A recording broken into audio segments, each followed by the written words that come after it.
So it's a slightly different demographic to what we've been seeing over the last 2 days, but as mentioned, our hope is that this is something you'll learn from and potentially use in your programs or projects. Okay. So just to set the scene a little bit, adolescents comprise 22% of the Zimbabwe population, and young people aged between 10 to 24 years make up 60% of the Mbare population, which is the community where MSF is delivering the project I am sharing about today. Adolescents and young people in Zimbabwe have high unmet needs for HIV and sexual and reproductive health services. HIV incidence is highest in this age group, and they face a lot of barriers when it comes to accessing services. And it's within this context where MSF set up a pilot project to develop and implement innovative models to integrate HIV and sexual and reproductive health services for adolescents. It provides an adolescent-friendly clinic and community services that's also part of primary care. In the community, it's got a service provision component that is led by peer educators, so also adolescents and young people. Overall, it's an adolescent-friendly project. Services are delivered in adolescent-friendly services, and the providers are dedicated to provide the needs of these young people. There's an adolescent advisory board, and it also addresses the intersect of drug use, sexual and gender minorities, as well as sexual and reproductive health overall. All the services are free, and adolescents are actually the interface of the project. So as I mentioned, they're peer educators in the community, and they're also the first point of contact when a young person comes to any of the services, be it in the clinic or also in the community. So we did an evaluation that was followed by an exercise several years afterwards to sort of understand how the project was being implemented within the context of Mbare, to generate evidence for how the project can be improved in the future and the present, as well as its sustainability. And we also wanted to see how we can adapt the strategic objectives of the project. We did a lot of data collection. I come from the research world, and that's just a summary of all the things that we did. And the data collection was also informed by a working group that advised us on the methodology and supported in validating the findings that I'm going to present today. I want to highlight that these findings are mostly qualitative, and the project has changed since we've done this exercise in regards to responding to some of the findings. And I'm going to focus primarily on adolescents and young people as researchers as part of this exercise, and also as implementers in the project. Their role as beneficiaries is underpinned throughout the presentation. So how did we work with young people as researchers? I think this is really, really cool. And if you've worked with young people, you know the key slogan, nothing for us without us. And so we intentionally engaged young people to work with us as data collectors. And so we identified one male and one female from the community, and they had worked with us as part of the project evaluation in 2021. We trained them in research methodology, consent, and ethical guidelines, and they were responsible for working with the peer educators to identify participants in the community. They also conducted community dialogues to verify the findings from this exercise, and they participated in focus group discussions and interviews. And then now, looking at the really key group is how adolescents and young adults work as implementers within this project in Mbare.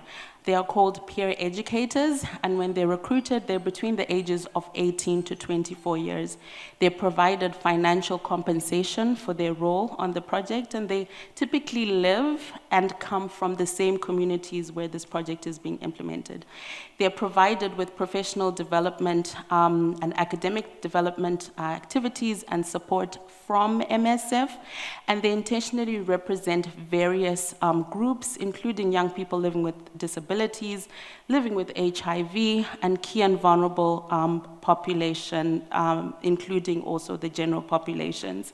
And they deliver all the community components of this project, and they're typically the first point of contact for any other young person who comes to the service. And in these last few slides, I am just going to kind of share the key findings and reflections from the peer educators about their experience. So peer educators find their role fulfilling, and they feel that this model is highly effective. They feel that their role plays a key part in contributing to shifting community myths and hesitancies around sexual and reproductive health. They also feel, however, that their role does leave them vulnerable to potential adverse effects. And they talk about experiencing potential violence from other adolescents and young people in the community who use drugs and those living on the streets. And the quote there is from a young person who talks about how some other young people even shouted them when they go out to offer services to them, and they tell us, we don't like your services. The adolescents also reflected on the fact that they did feel that there was a heavy burden on them in terms of the data that they're expected to collect as part of the project. And I'll read a particular quote for this one. "You'll be having so many papers in the community, referral, DSD, which is direct service delivery, and then community register. You need to complete these forms that day, and you need to enter all the people you assisted." So the young people reflected on the fact that collecting data is something that they found as a burden. And then they felt that peer educators' engagement, followed with the provision of edutainment in one of the community centers, was an effective ways of drawing adolescents to engage and access services. So they were cognizant of the fact that their presence was also effective in engaging other young people. They felt that their efforts can sometimes be compromised when they don't receive support from the program, from the project. And I'll read a quote from one of the young persons for this one. "So on this issue of transport, there's a day when I ended up using money from my pocket because I had seen that the adolescent needed urgent assistance. We are also using our personal money to transport clients to and from the clinic." So as young people from these very communities, they often took on the burden of helping their peers to also access services. And sometimes when there's delays from the project, they took it upon themselves to support other young people. And then finally, the peer educators raised some dissatisfaction with some of the project elements. And I think with this final point, it's a bit about understanding power dynamics when we as trained doctors or nurses engage younger people to support us on projects. There can be an unintentional power dynamic, and the young people here reflect that sometimes we feel as if we're just volunteers and we're not part of the MSF team or staff, although they do take on this role. And so, to conclude, the Mbare project is providing integrated sexual and reproductive health services that are comprehensive and youth-friendly. And we found from this exercise that adolescents can demonstrate agency, capability, and decision-making in the measurement and delivery of services that target them. They were positive, so the positive provider attitudes towards improving adolescent and youth-friendly services are critical for success, and that engaging adolescents and young people in the delivery of interventions can be effective to enhance their acceptability.